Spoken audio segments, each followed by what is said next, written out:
2 Corinthians chapter 10, and the context of this letter, and especially chapter 10, is the Apostle Paul started this church several years previous to this letter, and he had to correct some things that were going on there. But what's happening here in the context of 10 is that there are false apostles, false teachers undermining Paul. You're going to see in the contents of the letter that, and particularly in this chapter, that, well, he's unimpressive. You know, Paul was historically a small man, probably 5 feet tall. He had a monobrow, obviously didn't have a pair of tweezers, knobby knees, a squeaky voice, and seemed to have some eye problems.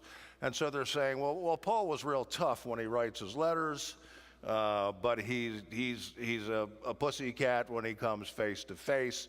Now, Paul responds to that. So hopefully I'll give you some background and understanding here. 2 Corinthians chapter 10. Now I, Paul, myself, am pleading with you by the meekness and gentleness of Christ, who in presence am lowly among you. He's being sarcastic.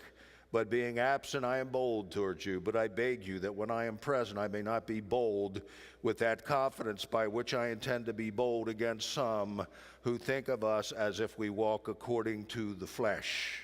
For though we walk in the flesh, we do not war according to the flesh. For the weapons of our warfare are not carnal, but mighty in God for the pulling down of strongholds, and casting down arguments and every high thing that exalts itself against the knowledge of God, bringing every thought into captivity to the obedience of Christ, and being ready to punish all disobedience when your obedience is fulfilled. Do you look at things according to the outward appearance? If anyone is convinced in himself that he is Christ, let him again consider this in himself, that just as he is Christ's, so we are also Christ. For even if I should boast somewhat more about our authority, which the Lord gave us for edification and not for your destruction, I shall not be ashamed, but lest I seem to terrify you by letters. For his letters, they say, are weighty and powerful, but his bodily presence is weak and his speech contemptible. Let such a person consider this, that what we are in word by letters when we are absent, for such we will be indeed when we are present. So Paul's coming to drop the hammer on the false teachers for their sake and for the church's sake.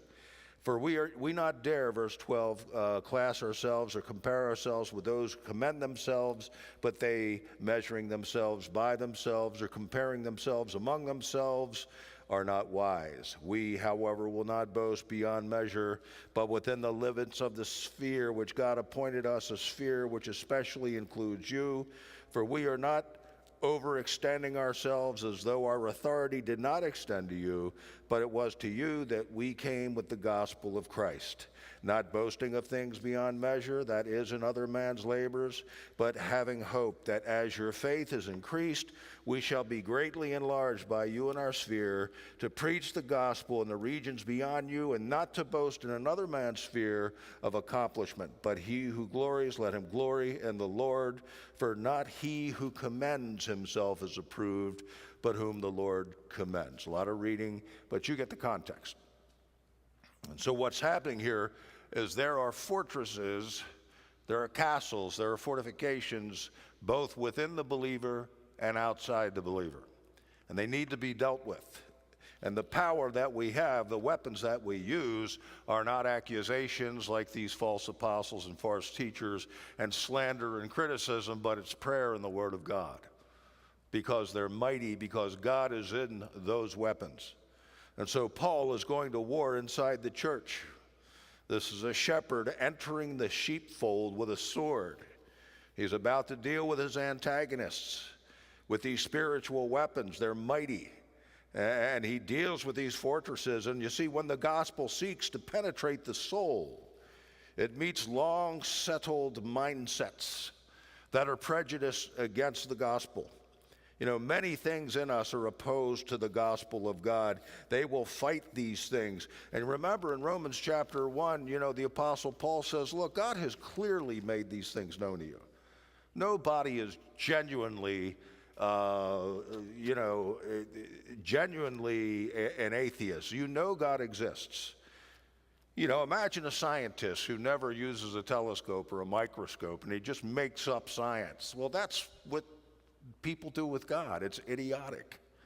You know, they say things like, well, I believe in God, but I'm not religious. If you believe in God, you better get religious. You better look into it and not make him something that he's not made himself out to be. He's clearly revealed who he is. He came and died to reveal himself to us, you see. And you know, do you know God better than God does? Why would you tell God what he is? And so look at it. Look at an unbeliever. I look at an unbeliever and I see them shrug their shoulders in indifference to the cross. It's the most moving, emotional thing there is in history. And there's not a tear. Very dry-eyed. You know why? Because dead men don't cry. You who were dead in trespasses and sins, God has made alive. God who is rich in grace and mercy. Dead men never cry. And you see in the Garden of Eden, Paul is going to say in chapter 11, don't be taken away from simple devotion to Christ as Satan deceived Eve. Satan in the Garden of Eden led man to the only thing that could kill him. Taste the disobedience of the forbidden fruit. And in Corinth here, Satan is leading people away from the one thing that could save them, and that is the gospel, as Paul has delivered it unto them. You see, with great power comes great responsibility. I just got a text message from my wife. What does that mean? Set with slam effect. What's that mean? You don't know? You didn't type that? Excuse me, folks. Yeah. Honest to God, we have a good marriage. Nothing a little medication doesn't fix. Anyway, but we have great power. We have the power of God. We have the mind of God, and even the world knows with great power comes great responsibility. You have great responsibility. You have the power of the universe. How can you withhold it from people? How can a church dilute that message? It's the whole purpose of the church. But here's Satan. He kills with lies. He's the father of lies. He kills, he steals, he destroys. He wants you in hell forever. And his weapons are discouragement and fear and bitterness and a critical spirit and doubt and disunity and comparing one with another. He says here, you're an imbecile if you compare yourself to other people, because God requires godlike perfection. And you ask people, how do you go to heaven? And most of them will say, well, just be a good person. Well, who defines that? What is a good person? And inevitably, somebody will compare themselves to somebody else and say, well, I'm better than him. That's why, you know, so Hitler would say that about Stalin. You know, that's just the way things work. So careful what you feed your mind is part of what's being said here. God wants to transform your mind, to elevate your mind. And we see in Romans 12, chapter 1, you know, that he says, look, don't be conformed into the image of this world, but be transformed by the renewing of your mind. And it's the idea of a metamorphosis of a caterpillar in a cocoon, and it breaks free from its tomb and elevates itself and becomes beautiful and rises to the heavens. And that's what happens when Christ begins to massage open the tomb of the mind. When the fortresses come down, we escape that tomb and we rise into the beauty of it all, you see? And the word and the sword, they demolish these strongholds, these cocoons, you see. And so often churches fall into carnal means and manipulation and pressure. Now, one of the things that bothers me is when they're always begging for money. And I don't know about you, but when I go into a church and I see a thermometer, and it's a giving thermometer, you know, and you have this goal to get up to whatever, 100, to me, that's manipulation. To me, whenever a thermometer is taken out, something's sick. You know, and I don't want to bust anybody for having a thermometer in their church, but give it a thought. You know, God doesn't coerce and manipulate, and where God guides, he provides. We found that out a long time ago, you know. But perhaps Eve thought, well, what can one bite do? What harm can it do? Well, here we are with our hair falling out. You know, I kept trying to fix my hearing aid the other day. It was my bones that were clicking. You know, you sprain things in the middle of the night even though you haven't moved. It's just weird stuff happens when you get older. Trust me, it really does. I forgot for a minute what all you people were doing here in my living room a few minutes ago. But thoughts are seeds, and they're meant to be scattered and take root and grow something. And so God calls us to feed ourselves, to take in the seeds of the Word and to confess sin. Don't justify sin. Take every thought captive. God is an interior decorator, you see. The Holy Spirit is the great teacher of human spirits. All arts and sciences are perfectly known by Him. He made them. And so we're told to take every thought captive. And one of those thoughts that dwell within every one of us is, yes, I know Jesus died for mankind, but did he die for me? I know all of you probably go through that from time to time because you know yourself. You see people in church and they seem godly. Anytime you see people in church, they're reading, they're praying, they're saying, God bless you, they're crying in worship. But then you go home, you don't see their stupid thoughts all week long. You're dealing with your stupid thoughts all week long. All of your jealousy and all of your lust. Look, I know, I'm a sexy creature. And, you know, it just things go south really fast in the mind, you see, but he who began a good work in you is faithful to complete it. He laid down, he does not waste his blood on, maybe they'll stay Christian. No, if you can lose your salvation, you'd lose it every day. You depend completely on the sovereign grace of God, you see. And so there's this battle for the mind. And there's a constant battle for it, and it's vicious, and it's intense, and it's unrelenting, because your mind is your greatest asset. And whatever gets your mind gets you. And so these strongholds, these mental blocks, these pretentious arguments against the knowledge of God, and they're outside of us too. Look at our culture now. Let me tell you something. Our culture is practically this mindless conformity of nonsense. There is no conviction about anything anymore. The barbarians are at the gate.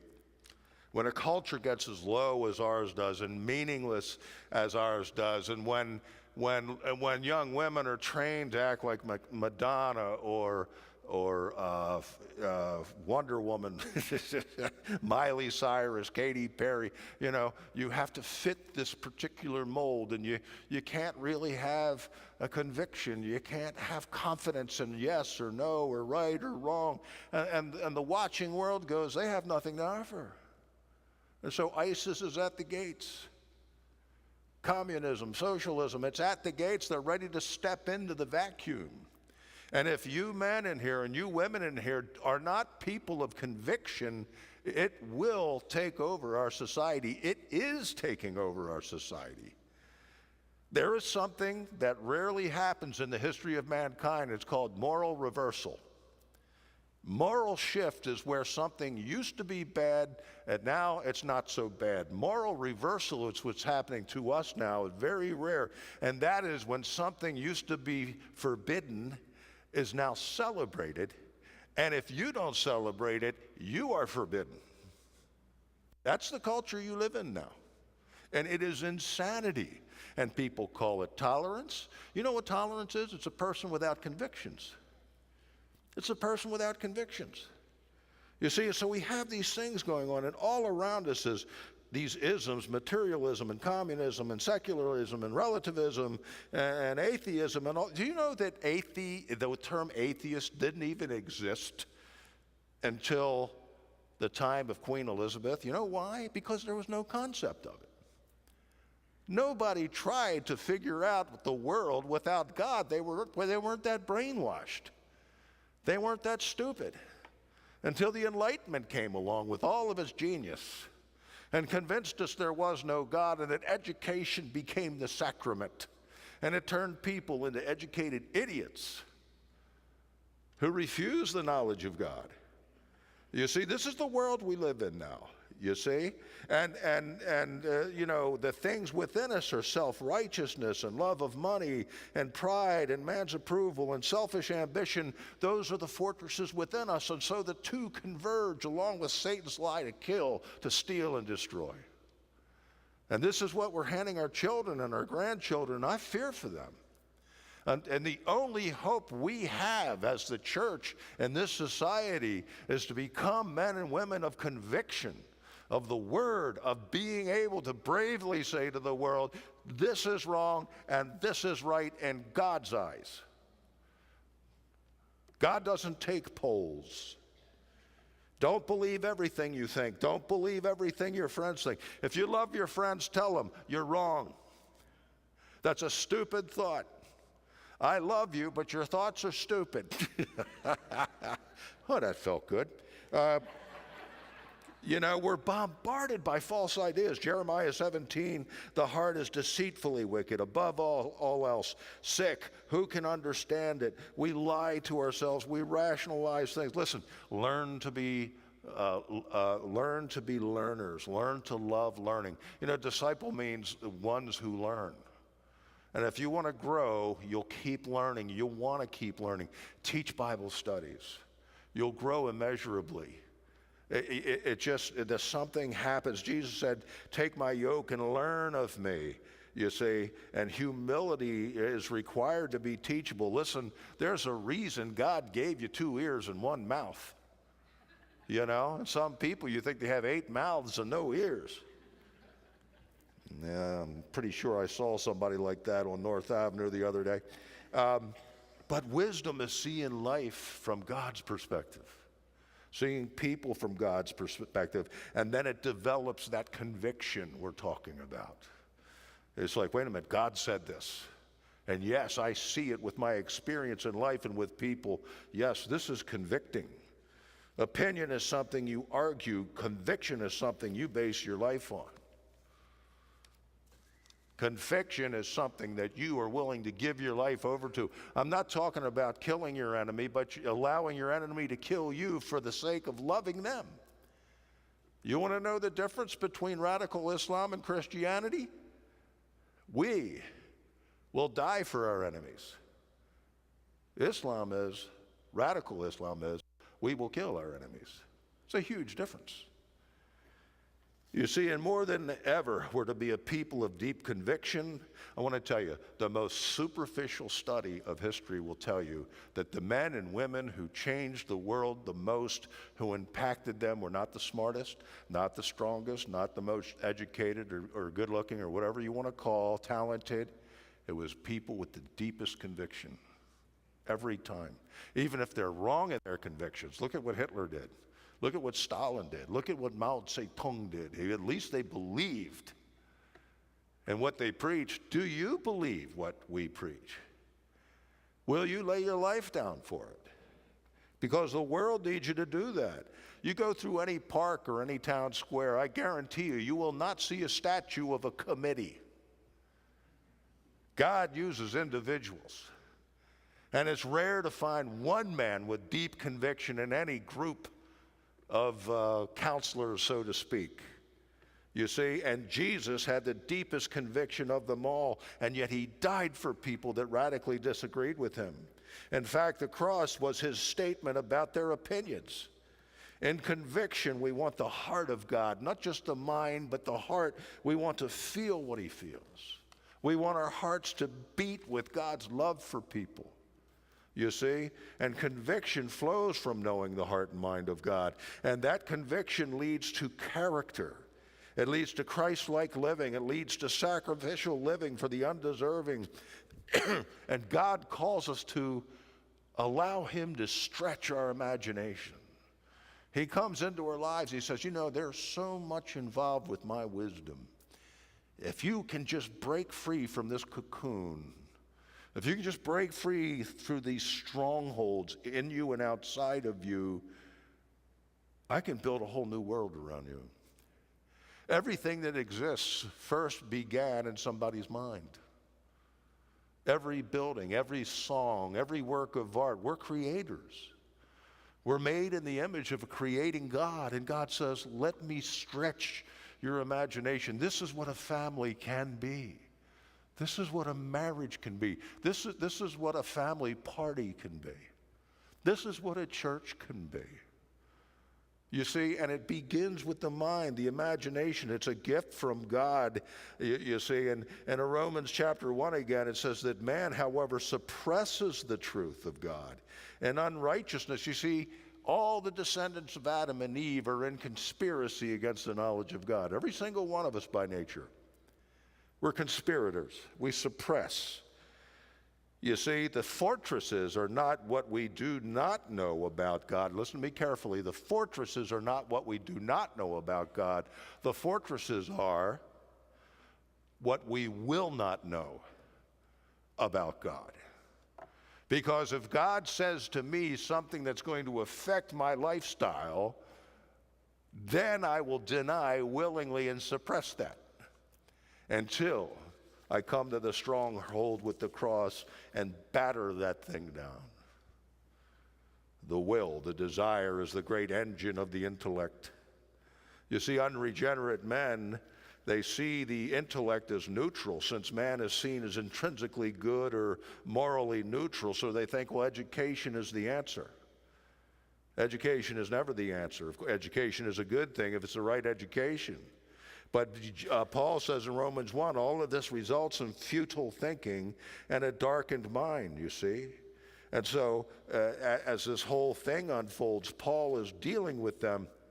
It's interesting. Listen to this quote from C.S. Lewis in one of his books, The Abolition of Man. He's talking about education in Europe, specifically England.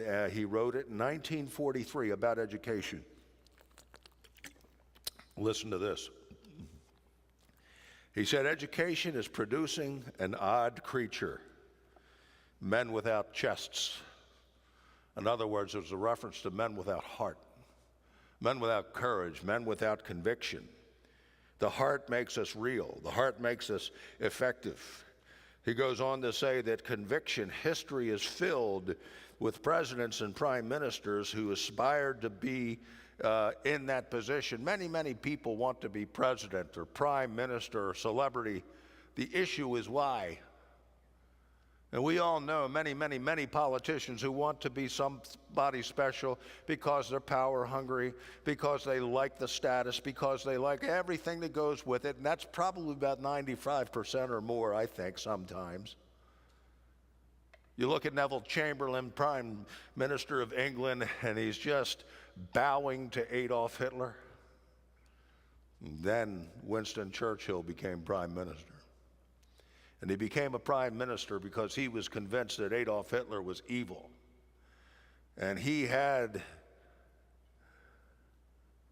the cupcakes to prove it. He said, this man is evil. He needs to be stopped. Ronald Reagan stood up against the Soviet Union. Whatever you think of Churchill or Reagan, they changed the world. He said, Mr. Gorbachev, tear down this wall. This is wrong. This is evil. What you're doing is wrong. That's what we need in all of us here. The world needs for you to stand up for what's right. And so here you see, he's looking at these things, and because Churchill knew that Western society was hanging in the balance, he wanted to save the world. And he did in a very real way. When the bombs were dropping on England, you see, in his biography, the writer wrote, he knew the distinction between good and evil when the world denied that distinction. That's what's happening to our culture. We deny any distinction between good and evil. You can't say the word Islam or terrorist or anything because that's intolerant. That's an attack on Muslims. Bull. It's the truth. And so Reagan and him, he changed the world with conviction. Margaret Thatcher was another one. They understood the danger of communism, but they also understood the fragility of the Marxist experiment. Martin Luther King was a man of deep convictions, and he changed our society.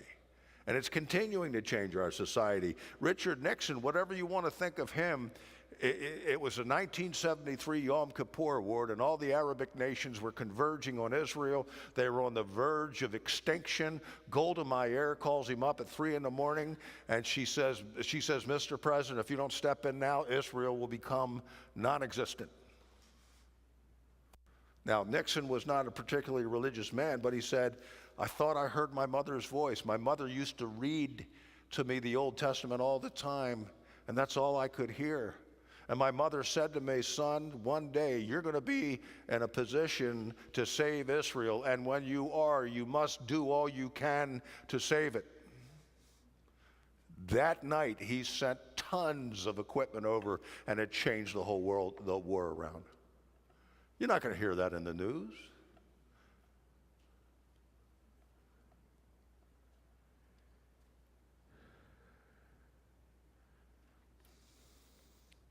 Hebrews 11 tells us that faith is believing in the things hoped for, convictions of things not seen. That people like that, Hebrews 11, they endured persecution and torture and caves and poverty, of whom the world was not worthy. Listen, by the grace of God, you don't hold convictions. Convictions hold you. And they make you who you are. I don't even know what I am without my convictions. I have no idea who I am without the gospel. I have no way to define myself. It's who I am. It's like God pours it into me all through the week like water, and then I get up here and he squeezes me, and that's what comes out. I took a shower, so you're all safe. You know, some of these...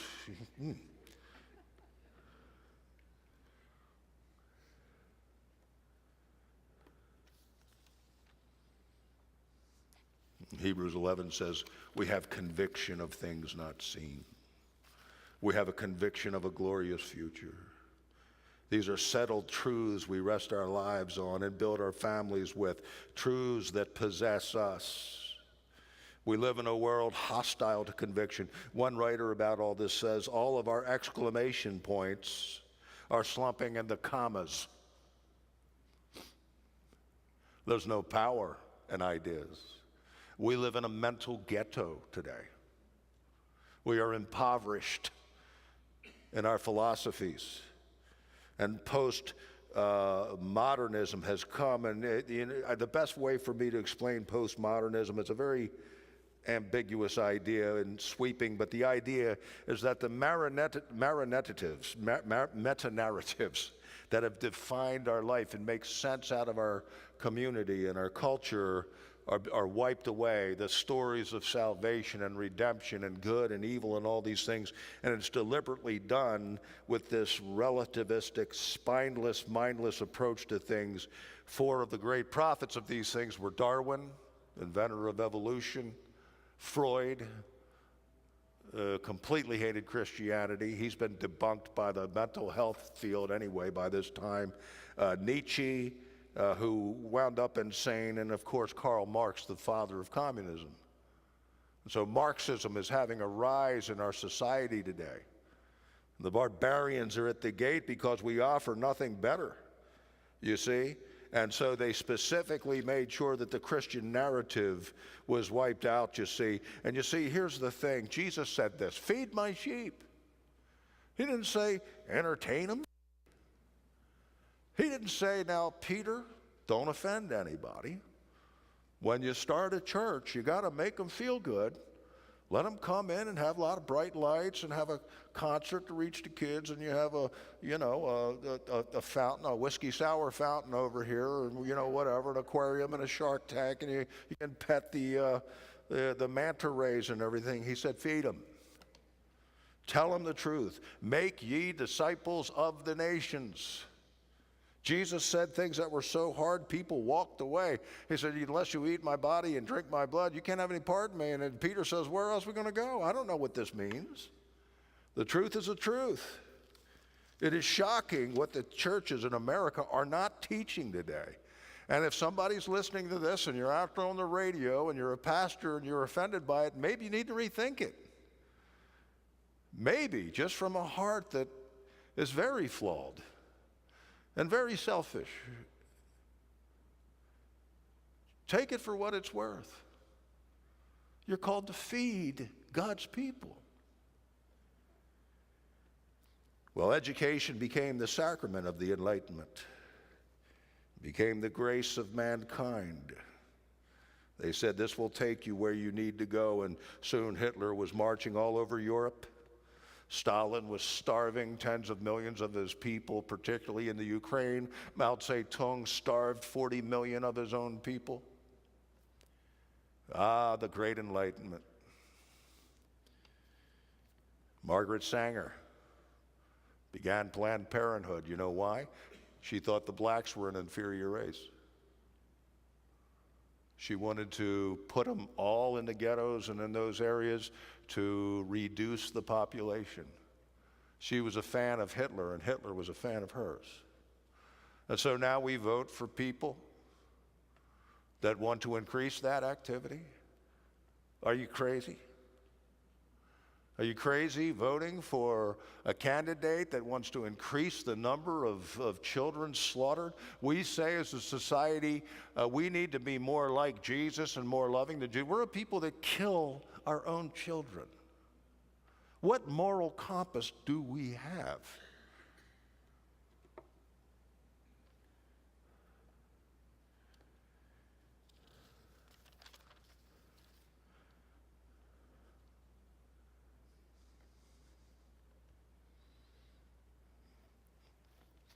So if we don't celebrate what the world tells us to celebrate, we are condemned. In Romans chapter 1, Paul addresses this and says, and you also give hearty approval to those who do it. What's happening in our society, the strongholds, the fortresses, the castles from without. The postmodernists want to reshape society into their image. And you see, what's happening is that here's what you're going to find. When you interview most young people, what would you like to be? Most of them will say, I want to be a celebrity. They don't know why. They just want to be a celebrity. They want fame. That's why selfies are far and away the most form of photographs that there are in the world today. Selfies. Here I am eating a sandwich. Yeah, I understand, but at the same time, I'm like, okay, enjoy your sandwich. But narcissism is promoted to give fulfillment. Not meaning, not conviction, not purpose, but narcissism. And suicide among young people has skyrocketed because you know why? They are aspiring to something completely vacuous. That even when you get that celebrity, not only is it highly unlikely you won't achieve it, it'll probably go very bad for you sooner or later. I've always told people, if I ever get famous for something, it's not going to be good. And, so people are constantly striving to prove how progressive they are. You notice that? All these posts on Facebook, and it's like, oh, I have, embrace the rainbow. I have a postmodern, transsexual, homosexual doctor. It's just this promotion, constant promotion of this stuff. And it's all mindless conformity. It's lazy cynicism. And now today, the new church for the postmodern people is the art gallery, because they want to prove that they're not mindless materialists. They want to prove there's a deeper spiritual side to them. So they go into into an art museum, a conceptual art. And they've got a couple of these, and it's mostly like twisted metal and toilet seats and broken lamps, and you're supposed to walk into a room and hush and drink deeply and act like you're a deep spiritual person. Well, you're really a boob. And they have screws and dung thrown on canvases, and the world looks at this and they go, no big deal if we take this down. This is mindless. Stand up. Be people of conviction. I want to tell you something. I know some of you have probably had to raise children and even grandchildren that are crazy and destructive. I know my mother did. I just want to encourage you with this. God has crazy, destructive children. He knows. And the barbarians are at the gate. And that's why in Isaiah 55, we're going to be going here pretty soon. Isaiah 55, come unto me and hear, and your soul shall live. God speaking first person. And he says, and I will fill your soul with fatness and marrow. And the idea of it's the best, it's the richest, it's the juiciest of choice truths. And he tells us that our souls need to be fed more than our bodies need to be fed, you see. And then he will say, I will remember your sins no more. I think that's amazing. Think about this. Here is omnipotent God who is telling mankind, I will remember your sin no more. Now, this is an omniscient God. And it's a picture of this beautiful, all-powerful, omnipotent God who is overshadowing his all-knowingness to forgive mankind. Not that he genuinely, I don't think, remembers our sin, because his mind is perfect, but it's a picture he's giving. I'm going to choose to overpower, in a sense, my memory with my omnipotence